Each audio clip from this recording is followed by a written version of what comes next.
Il florovivaismo padovano e veneto continua a lavorare per seguire il ciclo naturale delle piante e dei fiori, ma il suo mercato è fermo. Fiori e piante che sono state consegnate prima del decreto del governo non sono state pagate e ora non si può consegnare per la vendita più niente. Stiamo subendo un calo, anzi un annullamento degli ordini dei prodotti. Alcuni dei nostri prodotti dei piante sono fermi alla frontiera. I garden, che sono i nostri maggiori interlocutori che vendono i nostri prodotti, sono chiusi.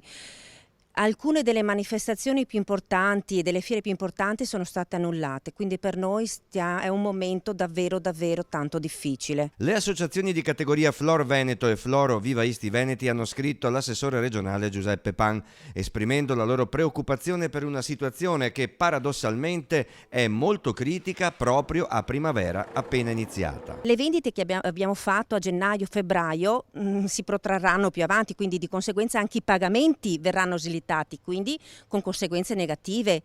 Inoltre devo dire che ci sono delle aziende, sono le aziende ortofloricole, che hanno dei prodotti con cicli produttivi molto brevi di 2-3 settimane, piantine da orto ma anche fiori stagionali diciamo, e che in questo momento le serre sono piene di questi fiori, dovrebbero essere venduti in questo periodo. Se non vengono venduti nel giro di qualche settimana, questi produttori dovranno buttare via tutto.